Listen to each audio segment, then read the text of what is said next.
ನಮಸ್ತೆ ಸ್ನೇಹಿತರೆ, ನಾನು ದಿನೇಶ್ ಕುಕ್ಕಡ ಕೃಷಿ ಖುಷಿ ಚಾನಲ್ ಹೊಸ ವಿಡಿಯೋಗೆ ನಿಮಗೆಲ್ಲ ಸ್ವಾಗತ. ನೋಡಿ ಸ್ನೇಹಿತರೆ, ಅಡಿಕೆ ತೋಟ ಅಂತ ಹೇಳಿದರೆ ಅವರಿಗೆ ಹಣ ಇದೆ ಅಂತಲೇ ಲೆಕ್ಕ. ಆದರೆ ಅಡಿಕೆ ಅಷ್ಟೇ ಅಲ್ಲದೆ ಇನ್ನೊಂದು ಉತ್ಪನ್ನ ಅಡಿಕೆಯಿಂದಲೇ ಆಗುವಂಥದ್ದು, ಇದರಲ್ಲಿ ಕೂಡ ಹಣ ಮಾಡಲಿಕ್ಕೆ ಆಗ್ತದೆ.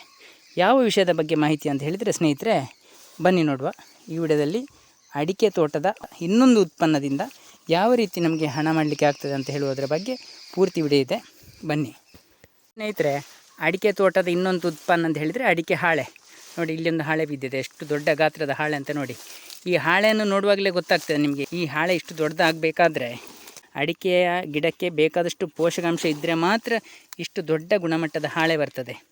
ಈ ಹಾಳೆಯಿಂದ ನಮಗೆ ಎಷ್ಟು ಲಾಭ ಆಗ್ತದೆ ಅಂತ ಹೇಳಿದರೆ, ಹೆಚ್ಚಿನವರೆಲ್ಲ ಇದನ್ನು ಗೊಬ್ಬರಕ್ಕಿಂತ ಉಪಯೋಗಿಸ್ತಾರೆ. ಆದರೆ ನಾನು ಕೇವಲ ಇದರಿಂದ ಗೊಬ್ಬರ ಮಾತ್ರ ಮಾಡುವುದಲ್ಲ, ಇದರಿಂದ ತಟ್ಟೆ ಮಾಡ್ತೇನೆ. ನಾವು ಊಟ ಮಾಡುವ ತಟ್ಟೆ, ಈ ಊಟ ಮಾಡುವ ತಟ್ಟೆಯನ್ನು ಮಾಡಿ ಇದರಿಂದ ಕೂಡ ಒಳ್ಳೆಯ ಲಾಭವನ್ನು ಗಳಿಸ್ತಾ ಇದ್ದೇನೆ ಸ್ನೇಹಿತರೆ.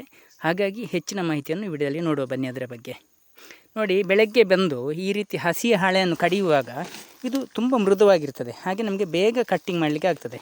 ಹೀಗೆ ತುಂಡು ಮಾಡಿದ ಹಾಳೆಯನ್ನು ಏನು ಮಾಡಬೇಕು, ನಾವು ನೇರವಾಗಿ ಬಿಸಿಲಲ್ಲಿ 3 ದಿನ ಒಣಗಿಸಬೇಕು ಸ್ನೇಹಿತರೆ. ಬನ್ನಿ, ನಾನು ಒಣಗಿಸುವ ಜಾಗಕ್ಕೆ ಹೋಗೋಣ ಸ್ನೇಹಿತರೆ. ಹಾಗೆ ಕಡಿದ ಹಸಿ ಹಾಳೆಯನ್ನು ಹೀಗೆ ಒಣಗಿಸಲಿಕ್ಕೆ ಬಿಡಬೇಕು. 3 ದಿವಸ ಚೆನ್ನಾಗಿ ಒಣಗಬೇಕಿದು. ಒಣಗಿದ ನಂತರ ನಮಗೆ ಹಾಳೆ ತಟ್ಟೆ ಮಾಡಲಿಕ್ಕೆ ರೆಡಿ ಆಗ್ತದೆ. ಇದೇನು ದೊಡ್ಡ ಒಂದು ಕಠಿಣ ಕೆಲಸ ಅಂತಲ್ಲ.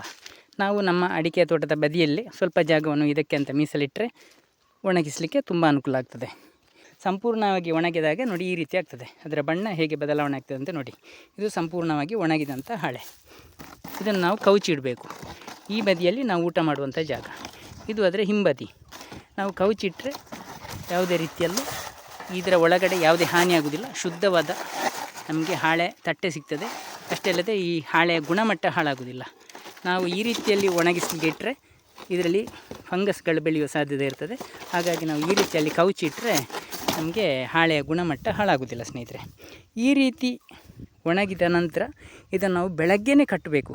25-50 ಕಟ್ಟು ಮಾಡಿ ನಾವು ಹಾಳೆ ಘಟಕಕ್ಕೆ, ಹಾಳೆ ತಟ್ಟೆ ಮಾಡುವ ಘಟಕಕ್ಕೆ ಕೊಂಡೊಯ್ಯಲಿಕ್ಕೆ ಸುಲಭ ಆಗ್ತದೆ.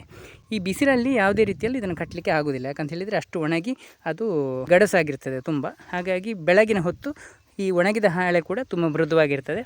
ಇದನ್ನು ನಾವು ನಮ್ಮ ವಾಹನದಲ್ಲಿ, ಯಾವುದೇ ವಾಹನ ಇರ್ಬೋದು, ಚಿಕ್ಕದಿರ್ಬೋದು, ಸ್ಕೂಟ್ರಲ್ಲೂ ಕೂಡ ಕೊಂಡೋಗ್ಬೋದು. ನಾನು ಇದನ್ನು ಸ್ಕೂಟ್ರಲ್ಲಿ ಹಾಕಿ ನಾವು ಹಾಳೆ ತಟ್ಟೆ ಘಟಕಕ್ಕೆ ಕೊಂಡೊಯ್ತೇನೆ. ನೋಡಿ ಸ್ನೇಹಿತರೆ, ನಮ್ಮ ತೋಟದ ಗಿಡಗಳ ಆರೋಗ್ಯ ಉತ್ತಮವಾಗಿದ್ದರೆ ದೊಡ್ಡ ದೊಡ್ಡ ಗುಣಮಟ್ಟದ ಹಾಳೆಯನ್ನು ಕೊಡ್ತದೆ.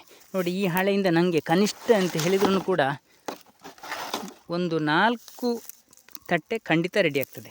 4 ಹಾಳೆ ತಟ್ಟೆ ಅಂತ ಹೇಳಿದರೆ ಕಡಿಮೆ ಅಂತ ಹೇಳಿದ್ರು, ಒಂದು ಹಾಳೆಯಿಂದ 10ರಿಂದ 15 ರೂಪಾಯಿವರೆಗೆ ನಮಗೆ ಆದಾಯ ದೊರೆಯುತ್ತದೆ ಸ್ನೇಹಿತರೆ. ನಾವು ಕನಿಷ್ಠ ಪಕ್ಷ 70ರಿಂದ 80 ಹಾಳೆಯನ್ನು ನಾವು ದಿನಾಲೂ ಕಡಿತೇವೆ. 70ರಿಂದ 80 ಹಾಳೆ. 80 ಹಾಳೆ ಅಂತ ಇಟ್ಟುಕೊಂಡ್ರೂ ಕೂಡ ಒಂದು 250 ಪ್ಲೇಟು ಆರಾಮವಾಗಿ ಮಾಡ್ತೇವೆ ನಾವು. 250 ಪ್ಲೇಟ್ ಅಂತ ಹೇಳಿದರೂ ಕೂಡ ನಮಗೆ ಚಿಕ್ಕ ಸೈಜು, ದೊಡ್ಡ ಸೈಜು ಅಂತ 2 ರೀತಿಯ ಪ್ಲೇಟ್ ಮಾಡುವಾಗ ಕನಿಷ್ಠ ಅಂತ ಹೇಳಿದರೆ 1,000 ರೂಪಾಯಿಯ ಪ್ಲೇಟು ನಮಗೆ ದಿನಾಲೂ ತಯಾರಾಗ್ತದೆ ಸ್ನೇಹಿತರೆ. 1,000 ಅಡಿಕೆ ಮರದಿಂದ ನಾವು ದಿನಾಲೂ 1,000 ರೂಪಾಯಿಯ ಪ್ಲೇಟನ್ನು ತಯಾರಿಸ್ತೇವೆ. ಕೇವಲ 3 ಗಂಟೆಯ ಸಮಯವನ್ನು ವಿನಿಯೋಗಿಸಿ. ಕೇವಲ 3 ಗಂಟೆ ಸಮಯದಲ್ಲಿ 1,000 ರೂಪಾಯಿಯ ಪ್ಲೇಟನ್ನು ನಾವು ತಯಾರಿಸ್ತೇವೆ ಸ್ನೇಹಿತರೆ ದಿನಾಲೂ. ಹಾಗಾಗಿ ಇದೊಂದು ಅತ್ಯುತ್ತಮ ಒಂದು ಮನೆಗೆ ಆದಾಯ ತರುವಂಥ ಒಂದು ಉದ್ಯಮ ಅಂತ ಹೇಳ್ಬೋದು. ಹಾಗಂತ ಇದಕ್ಕೆ ಜಾಸ್ತಿ ಬಂಡವಾಳ ಹೂಡಿಕೆ ಏನು ಬೇಡ. ಒಂದು ಯಂತ್ರಕ್ಕೆ 20,000 ರೂಪಾಯಿ, 2 ಯಂತ್ರ ಬೇಕು, 40,000 ರೂಪಾಯಿ.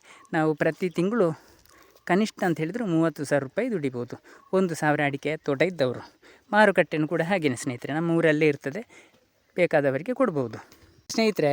ಇದನ್ನು ಸ್ವಲ್ಪ ದೊಡ್ಡ ಉದ್ಯಮವಾಗಿ ಮಾಡಬೇಕಂತ ಆಲೋಚನೆ ಮಾಡಿದವರು ನೆರೆಕರೆಯವರಿಂದಲೂ ಕೂಡ ಹಾಳೆಯನ್ನು ಸಂಗ್ರಹಣೆ ಮಾಡ್ಬೋದು. ಸಣ್ಣ ಮಟ್ಟಿನ ಉದ್ಯಮ ಅಂತ ಬೆಳೀತದೆ.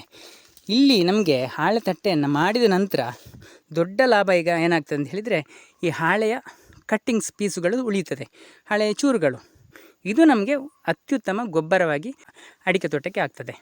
ನೋಡಿ, ಇಲ್ಲಿ ನಾನು ಪ್ರತಿ 4 ಅಡಿಕೆ ಗಿಡದ ಮಧ್ಯಕ್ಕೆ ಈ ರೀತಿ ನಾವು ತಟ್ಟೆ ಮಾಡಿದ ಚೂರುಗಳನ್ನು ಹಾಕಿಬಿಡ್ತೇನೆ. ನೋಡಿ, ಯಾವುದೇ ಹೆಚ್ಚುವರಿ ಖರ್ಚು ಮಾಡೋದಿಲ್ಲ, ಯಾವುದೇ ಕೆಲಸ ಕಾರ್ಯಗಳನ್ನು ಮಾಡೋದಿಲ್ಲ. ಅಲ್ಲಿ ಕಟ್ಟಿಕೊಟ್ಟದನ್ನು ತಂದು ಸುರಿಯುವುದು ಮಾತ್ರ 4 ಅಡಿಕೆ ಗಿಡದ ಮಧ್ಯಕ್ಕೆ. ನೋಡಿ, ಇಲ್ಲಿ ಇದು ಕೇವಲ 2ರಿಂದ 3 ತಿಂಗಳಲ್ಲಿ ಗೊಬ್ಬರವಾಗಿ ಪರಿವರ್ತನೆ ಆಗ್ತದೆ. ಇಲ್ಲಿ ನೀವು ಗಮನಿಸ್ಬೋದು, ಇಲ್ಲಿ ಕಪ್ಪ ಆಗ್ತಾ ಬಂತು ನೋಡಿ.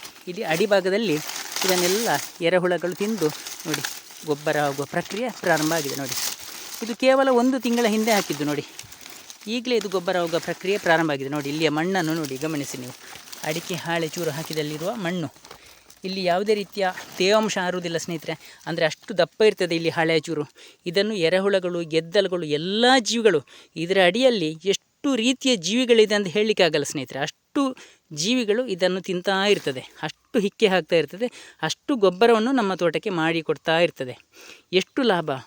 ಅಡಿಕೆ ಹಾಳೆಯಿಂದ ನಮಗೆ ಹಣ ಆಗ್ತದೆ, ಅಷ್ಟೇ ಅಲ್ಲದೆ ಒಳ್ಳೆಯ ಗುಣಮಟ್ಟದ ಗೊಬ್ಬರವೂ ಕೂಡ ಆಗ್ತದೆ. ನಾವು ನೆರೆಕರೆಯಿಂದ ತಂದ ಹಾಳೆಯ ಚೂರುಗಳಾಗುವಾಗ ತುಂಬ ಜಾಸ್ತಿ ಪ್ರಮಾಣದಲ್ಲಿ ನಮಗೆ ಹಾಳೆಯ ಚೂರು ಸಿಗ್ತದೆ ಸ್ನೇಹಿತರೆ.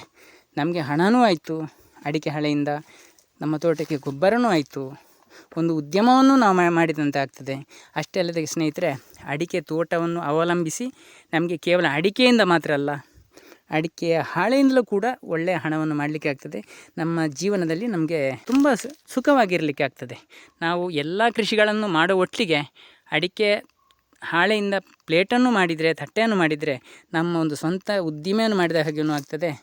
ಕೃಷಿಯಲ್ಲಿ ನಾವು ಅವಲಂಬನೆ ಮಾಡದೆ ವಿವಿಧ ರೀತಿಯಲ್ಲಿ ನಾವು ಬೇರೆ ಬೇರೆ ರೀತಿಯ ಉದ್ಯಮವನ್ನು ಮಾಡ್ತಾ ಇದ್ದರೆ ನಾವು ಹಣದಲ್ಲೂ ಯಾರ ಮುಂದೆ ಕೈ ಚಾಚುವಾಗಿಲ್ಲ, ಸಾಲ ಮಾಡಬೇಕಾಗಿಲ್ಲ. ಅತ್ಯಂತ ಕಡಿಮೆ ಹಣದಲ್ಲಿ ಈ ಹಾಳೆ ತಟ್ಟೆ ಘಟಕವನ್ನು ನಾವು ಪ್ರಾರಂಭಿಸಲಿಕ್ಕೆ ಆಗ್ತದೆ ಸ್ನೇಹಿತರೆ.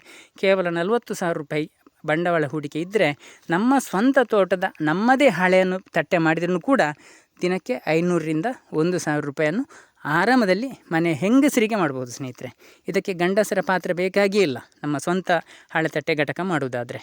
ಹಾಗಾಗಿ ಸ್ನೇಹಿತರೆ, ಕೃಷಿಯಲ್ಲಿ ನಾವು ಎಷ್ಟು ಸಾಧ್ಯತೆ ಇದೆಯೋ ಅಷ್ಟು ಸಾಧ್ಯತೆಯನ್ನೆಲ್ಲ ನಾವು ಮಾಡಬೇಕು. ಹಾಗಾದಾಗ ಮಾತ್ರ ಅಡಿಕೆ ತೋಟದ ಒಳಗಡೆ ಬೇರೆ ಬೇರೆ ಗಿಡಗಳನ್ನು ಬೆಳೆಸಬೇಕು, ಬೇರೆ ಬೇರೆ ರೀತಿಯ ಉತ್ಪನ್ನಗಳು ಬರುವಂತಹ ಕೃಷಿಯನ್ನು ಮಾಡಬೇಕು. ಅದರ ಒಟ್ಟಿಗೆ ಹಾಳೆತಟ್ಟೆ ಘಟಕವನ್ನು ಮಾಡಿದರೆ ನಮ್ಮ ಆದಾಯವನ್ನು ಕೂಡ ಹೆಚ್ಚಿಸ್ಕೊಳ್ಬಹುದು, ಒಂದು ಸ್ವಂತ ಉದ್ದಿಮೆ ಮಾಡಿದಂತೆ ಕೂಡ ಆಗ್ತದೆ ಸ್ನೇಹಿತರೆ.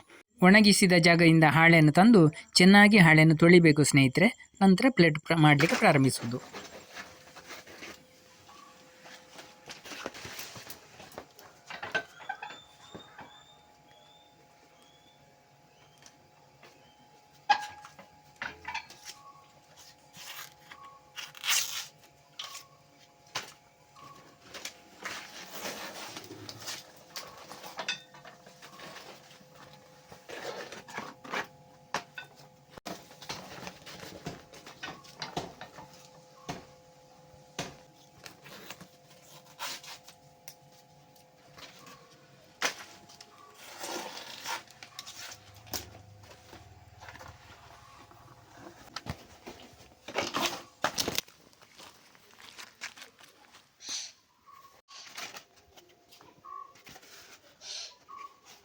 ಈ ಕೃಷಿ ಮಾಹಿತಿ ನಿಮಗೆಲ್ಲ ಇಷ್ಟವಾಗಿದ್ದರೆ, ಸಬ್ಸ್ಕ್ರೈಬ್ ಮಾಡದೆ ನೋಡ್ತಿದ್ದರೆ ದಯವಿಟ್ಟು ಸಬ್ಸ್ಕ್ರೈಬ್ ಮಾಡಿ, ಹಾಗೆಯೇ ಬೇರೆಯವ್ರಿಗೂ ಶೇರ್ ಮಾಡಿ, ಒಂದು ಲೈಕ್ ಕೊಡಿ ಸ್ನೇಹಿತರೆ. ಮುಂದಿನ ವಿಡಿಯೋದೊಂದಿಗೆ ಮತ್ತೆ ಸಿಗೋಣ. ಧನ್ಯವಾದಗಳು.